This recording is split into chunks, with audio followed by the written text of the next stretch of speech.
What's going on, guys? So the Part 2 LR here has finally been announced. We have an LR PAIKUHAN that is going to be joining the ranks. So we've got some very exciting news about this. This is probably the most exciting Yellow Coin LR to release in a very, very long time. Maybe except for, like, Cell Max, just because of his pure strength alone, right? So I guess if we're seeing this card be on the same level as that kind of unit, that would be really, really good.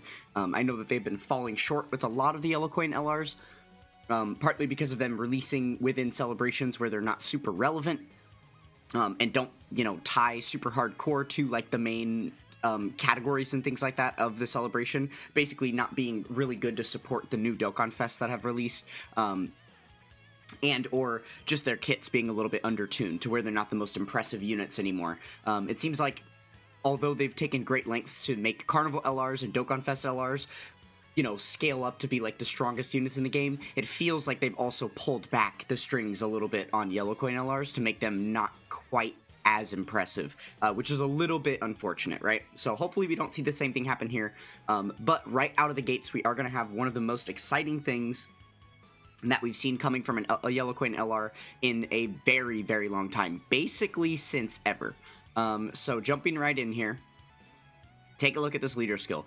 Other World Warriors or Saviors, category 3 key and 200% to stats. That is a huge deal. That is so massive. So for basically the first time in forever, Yellow Coin LRs are going to have usable leader skills, right? Because previous to this, they were doing the double leader skill thing, where they would just give them dual categories, but it was only for 150% buff, which obviously is peaking on unusable, right? That's pretty kind of usable in like things like Ultimate Clash, and that's about it. You're not going to be able to go into red zone stages and do well with only 150% lead, right? Cell Max got away with it a little bit, just because he himself was so strong. So you did have the option to bring like a 200% lead on one side and then have him as a friend lead, just because it was worthwhile, because Super Bosses, which is such a bad category, that having a second Cell Max with the lowered leader skill was actually better than having another Super Bosses leader. But yeah, so other than like that exception, there's basically no time where you're going to be using a 150% lead. So this is really, really exciting, especially since they have decided to go with the new meta of not upping the leader skills for EZA characters. Now, any of the characters that are EZAing that were already 200% leads prior to EZA are only getting one extra key added to their leader skill, and there's no additional stats going on. They're not buffing them to help them match up with the new 220% leads that are coming out, because obviously all the new Dokkan Fest cards that release get the 220% leader skills, and then all of the Carnival LRs get a singular category 220% leader skill as well. So yeah, this is a really, really nice way to make these Yellow Coin LRs a little bit more beneficial for your account and a little bit more usable. And then speaking about PAIKUHAN specifically, let's go ahead and take a look at the Other World Warriors category. I guess we can grab it from down here. Yeah, so him being an Other World Warriors leader is like such a huge deal. Obviously, post 10th anniversary, this category has gotten an insane amount of buffs. Like, just looking at these top two rows right here, there are so many good cards. You can't really call this a bad category anymore, right? You do have to have quite a few of this small selection of units, so it's not like the most widespread category with a lot of options. I mean, the entire category only spans 2 pages here, barely more than 1 page. So obviously there's still not a ton of units here, but the strongest variances of the category that you can make are actually really, really impressive and very powerful at this point. So yeah, PAIKUHAN being a lead for this category is definitely not a bad thing, especially if you look at, there really aren't that many reliable, usable leaders for the category. Pretty much if you're lacking this Super Saiyan 3 Goku right here, you might be in a little bit of trouble. Obviously, this guy's like a little bit usable. The Frieza, definitely not. That unit is absolutely going to need an EZA before you ever want to put them on a team again, right? And then I suppose we can also look at Saviors. PAIKUHAN should be on Saviors as well. Yeah, there we go. Yeah, so same deal here, right? This is probably not quite as strong of a category as Other World Warriors at this point, but there are still quite a few good cards here, mainly from a lot of those Majin Buu Saga buffs that we've been getting over the past year or so. And then same deal. We don't really have, like, PAIKUHAN is basically going to be the best Saviors leader at this point, too. So, yeah, huge W for that, honestly. And even if you aren't able to pull him, this is still really, really good news for the friends list, because he'll be around on the friends list. So anytime we have missions for Saviors or Otherworld Warriors content, like I know the, I actually just finished completing the, Goku's Story Edition Red Zone stage for the final stage, stage 10 against the Blue Vegeta. There is an Otherworld Warriors mission for that stage. So being able to bring a friend LR PAIKUHAN, even if you don't get him yourself, could be a good way to clear that mission and stuff, right? So that will be really exciting. I do like what they're doing with this, because typically speaking, this is, you know, Yellow Coin LRs specifically is where they do like to include these wonky off leader skill, like kind of weird categories that don't really get many buffs or anything like that. That's where they like to add all of these in, right? If we look at a lot of the previous Yellow Coin LRs, they have been buffing weird random categories that aren't quite as used. So the fact that they're actually giving them really, really meta leader skills at this point is super good. That's going to help all these categories a lot. So I'm really, really hoping that this is not some special case scenario that they're trying out for this time, and that this is like a new normal precedent that they've set. I would be willing to assume it's a new normal just because of what we've been seeing happen with the shift in the game since the new 220 meta started during the 10th anniversary, right? So yeah, exciting stuff about the leader skill. That's definitely the biggest bonus, regardless of how good or bad this card ends up being. So let's go ahead and jump into the passive, and we'll start taking a look at if this unit is any good. Okay, so basic effects, we've got Key 3 and 250% stats here. High chance to evade, so 50% chance of evasion. Awesome, that is a standard PAIKUHAN thing. And then he is a Rainbow Orb Changer as well. Okay, when there's an Otherworld Warriors or tournament participant ally in the turn, all allies get 3 key and 40% stats. Okay, that's not bad. I assume that that's not going to be too hard to do. Yeah, definitely not. Okay. And then as second attacker in the turn, just as the second attacker. Okay, interesting. Otherworld Warriors or tournament participants category allies, damage reduction rate 10% for 2 turns. Oh, and this only procs 1 time ever. Interesting. Okay, so that's just like a little like one-time ability that he gets, which specifically procs in slot 2. So I guess if you were to put him in slot 1 or 3, then you could avoid that ability. But so far, this isn't really looking like a slot 1 unit. We'll have to double check on his super attack effects and stuff. I can see a little bit of it right here. It doesn't look like he's going to be a slot 1 unit. So I guess it's going to be a thing of like burn this good ability that procs once, or rotate him off to avoid burning this and save it for when you want it later in the fight. Interesting. Okay, and then as a second or third attacker in the turn, he gets guaranteed guard, high chance to crit, so 50% chance to crit, launches an additional attack that has a 50% chance to super, and he gets an extra 20% dodge. Okay, so in slot 1, he's only going to have the 50% dodge, but then in slot 2 or 3, he has 70% dodge and guard. That's pretty nasty. Wow, that's definitely not bad. And then when attacking with 18 key, he gets the multiplicative buff of 150% stats, so that's really good as well. Okay, I mean, in base here, he doesn't look too bad. This definitely looks like the kind of unit that you want out turn 1. Barring, you know, a boss that has, like, dodge canceling, this might actually be a pretty impressive unit to use, because, you know, 70% is pretty much the baseline for what I assume dodge is, like, reliable. If you're at 70% or higher, it's reliable enough that you can go into a battle and throw them in front of attacks expecting them not to get hit. If it's any lower than that, that's when you start to, you know, run the risk of needing to do multiple runs for your RNG to work out for you, right? So yeah, that's definitely not bad. And then the fact that I guess he just has the 1 additional built in. So we'll have to see what his super attack effect looks like here. Oh, this is going into the active skill condition. Okay. So the active skill condition is just turn 4.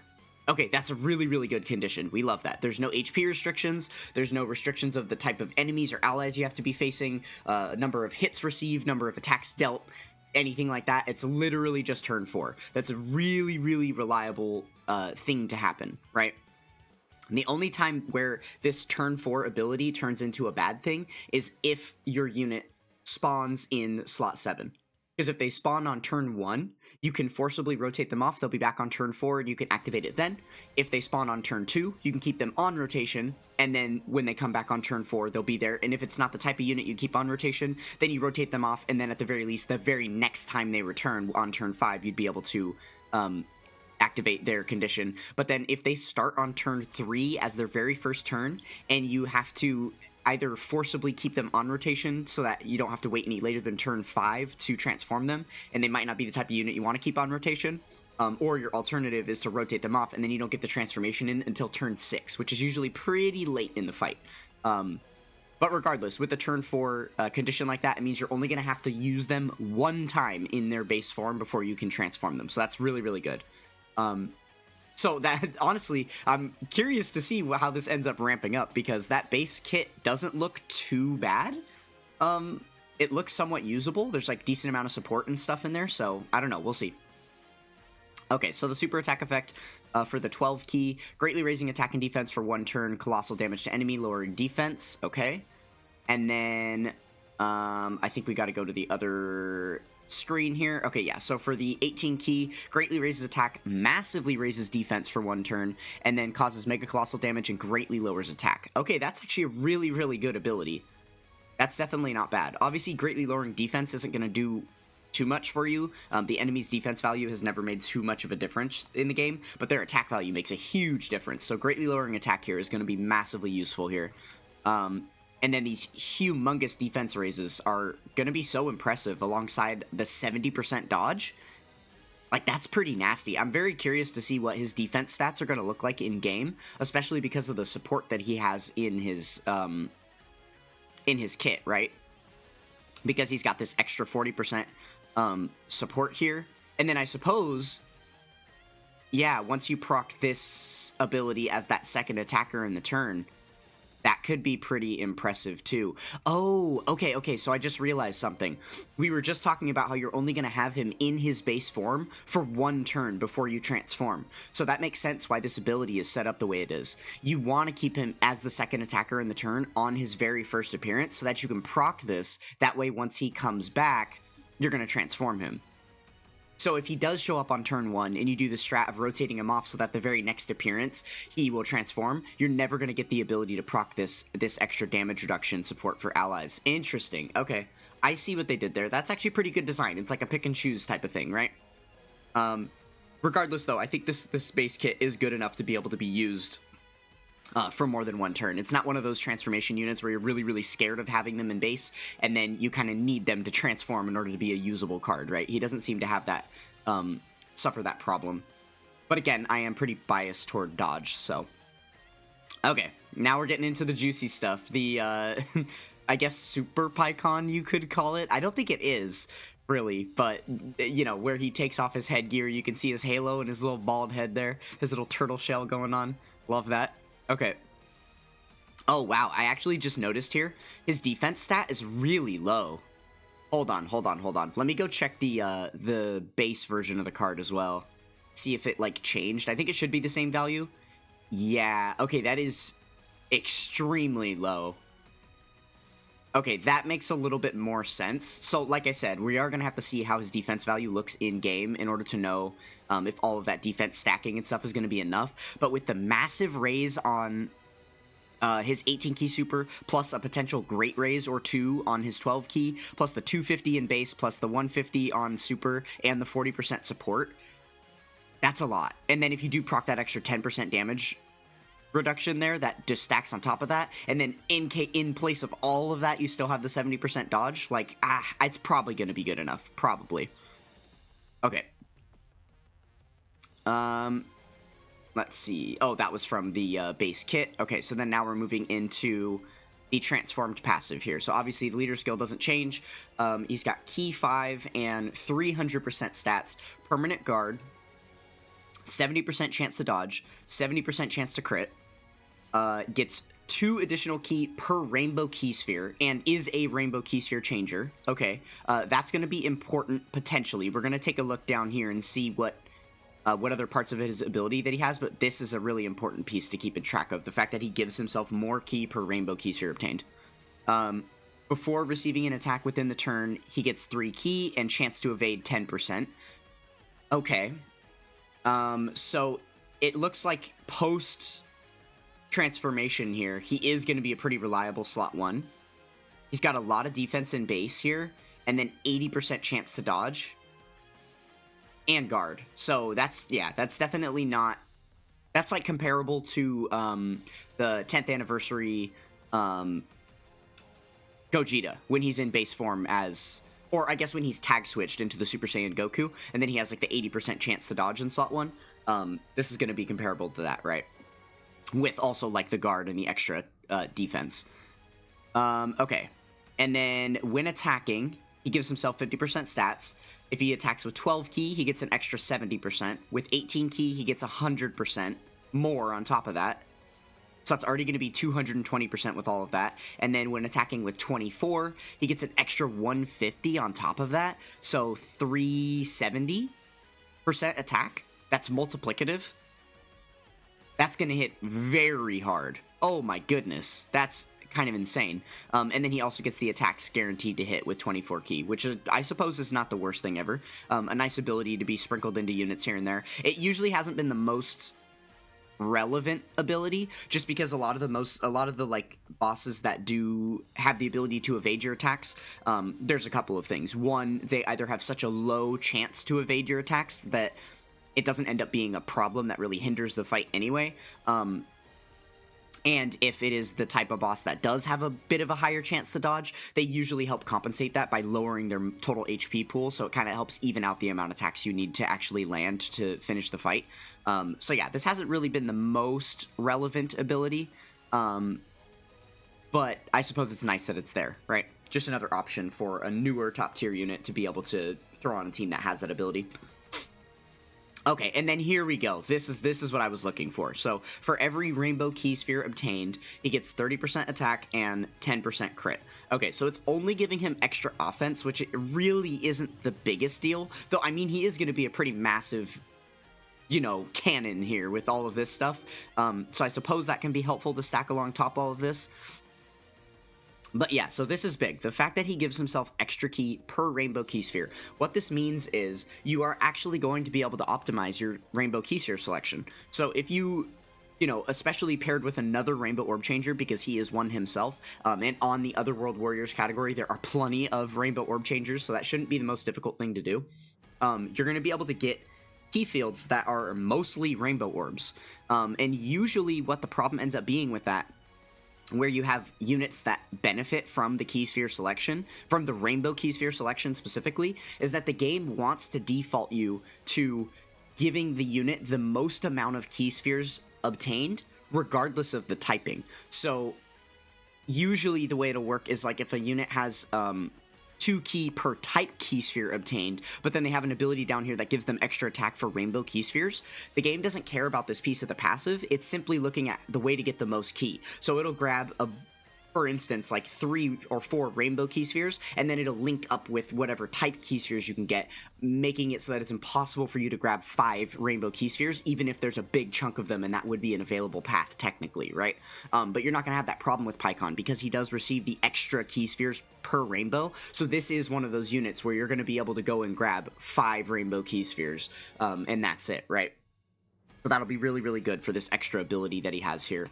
And then let's see, yeah, as long as you get 3 rainbow key spheres, he's guaranteed critting, because he already has a 70% chance here, and then he's going to get the extra 30% with this. And those do add together for the same proc, I believe, the same way that dodge would. So, yeah, okay, that's very, very interesting. This guy is going to be hitting quite hard. Okay, so now I'm interested to see, like, his super attack effects. Let's see, do they actually outline them? They don't. I guess, do they not change?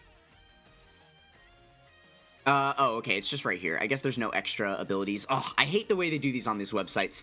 I wish that, the wikis would update these prior to the data downloads. I understand why they don't, because they would be doing a bunch of manual entry work rather than actually pulling the in-game data, but, yeah, I hate using these little flashcards that they put on the site. I wish they would just bullet point itemize it for us instead of showing us like in-game screenshots. It's just a little bit muddy. But okay, so yeah, he's getting great raises on his 12 key and then massive raises on his 18 key. I guess we can assume that he's still lowering the enemy stats here. I don't actually 100% know though. It doesn't really show us. Oh, here we go. There's a third page. Okay. Okay, so they drop the attack lowering, but then he still has the defense lowering. Okay, yeah, not the worst thing ever, I suppose. So, PAIKUHAN, what do we think? What do we think? I am decently impressed with him, just because he is such a heavy dodge unit, but he also seems... It seems like there is a way to play with him where he can still hold his own defensively, right? Because all of the... Let's see, in like the transformed kit, he's getting so much extra defense from all of this stuff as well, that even without the extra dodge chance from... Well, I guess... Okay, here's the thing. This says before receiving an attack, so he doesn't actually have to be in slot 1 for this. This can just be the first attack that he tanks after supering himself, right? So he's still going to have all this amazing dodge chance, but alongside all of the big defense and the permanent guard. So, I don't know. I'm thinking this guy is going to be pretty strong. This is going to be one of those few, like, really, really heavy dodge units in the game that can also hold their own defensively. That's what I'm thinking. But it's going to be hard to see because there's so many, like, offensive and defensive, like, stacks within the kit that it's really hard to just interpret out of my head without actually seeing the numbers on screen. And the one thing, again, that really, really is throwing me is this base defense value being so low. I feel like if it were upwards of like 10k, then I would be like, oh yeah, this guy is a defensive god. He is a behemoth. But 8.9 is a little bit low there. I almost wonder if... Like, if it seems like he's going to be slightly undertuned on the defense portion of things, then it might be worthwhile to give him some, like, defense equipment just to stack those stats up a little bit more and give him a better buff here, because this value in base going up is going to do a massive difference just because of the amount of different stacks that end up multiplying this over time. But if it looks like he's still pretty massively undertuned on defense, and for most turns he's still, you know, kind of dodge or die, then at that point you're probably just going to want to go full dodge in the hidden potential system. So yeah, we'll see. We're going to have to wait for this guy to come in game and then see how he performs. But overall, I am pretty excited for Mr. Baldi. It will be a pretty fun unit. I don't think I'm going to be summoning for him myself, as it is just a filler yellow coin. You know, these days I usually save my resources for the more major celebrations, but I'll definitely be using him on teams, at least as a friend lead, since that is going to be an option for basically the first time as a yellow coin LR. So let me know what you guys think of the new PAIKUHAN here. It should just be another day or two before he drops in game, so stay tuned for that. That's going to go ahead and do it for this one. Thank you guys so much for watching. Don't forget to check out the links in the description below, and I will catch you guys next time. Peace!